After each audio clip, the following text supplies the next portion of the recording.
Hello friends, मैं रिया यादव, आपकी physics की mentor. Welcome to my channel Purvanchal study platform.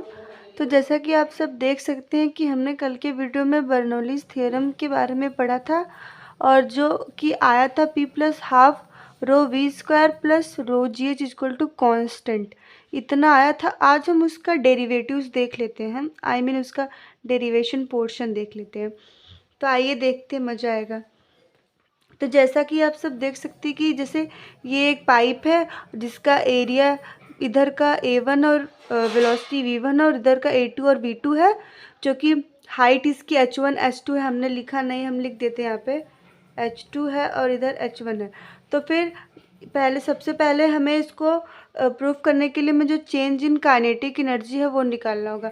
तो change in kinetic energy half m V2 का square minus half m V1 का square, ये first आ गई। और चेंज इन पोटेंशियल एनर्जी होगा mgh2 माइनस mgh1, ये सेकेंड आ गया। तो ये सब करने के लिए जो हमें work done, change in work done, वो भी निकालना होगा। तो वो आप देख सकते हैं, जब हाइट की बात कर रहे हैं तो वो माइनस में आएगा, तो हो जाएगा ये W2 माइनस W1। तो फिर आप ये देखिए कि जो W है वो क्या है, change in work done equal to P1V minus P2V according to the law of conservation of energy. Law of conservation of energy क्या बोलती है कि energy neither be created nor be destroyed.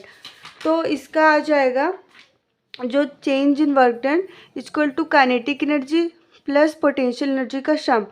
तो इसमें हमने देखा कि जो चेंज इन वर्क डन आया था वो P1V minus P2V equal to half, और जो काइनेटिक एनर्जी आया था चेंज इन, वो था हाफ mV2 का स्क्वायर माइनस हाफ mV1 का स्क्वायर, और जो चेंज इन पोटेंशियल एनर्जी आया था वो mgh2 माइनस mgh1।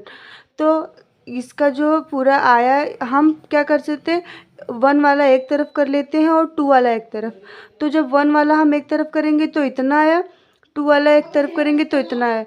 तो हम इसको वॉल्यूम से डिवाइड कर देते हैं, वॉल्यूम से डिवाइड कर देंगे तो ये कट जाएगा, और फिर बचेगा P1 प्लस हाफ रो मास। अगर यहाँ पर वॉल्यूम से डिवाइड करेंगे तो आप जानते हैं कि mass upon volume equal to density होता है। तो यहाँ पर रो V1 स्क्वायर हो गया, फिर यहाँ पर भी मास अपॉन वॉल्यूम, यहाँ पर भी डेंसिटी हो गया, फिर यहाँ पर भी।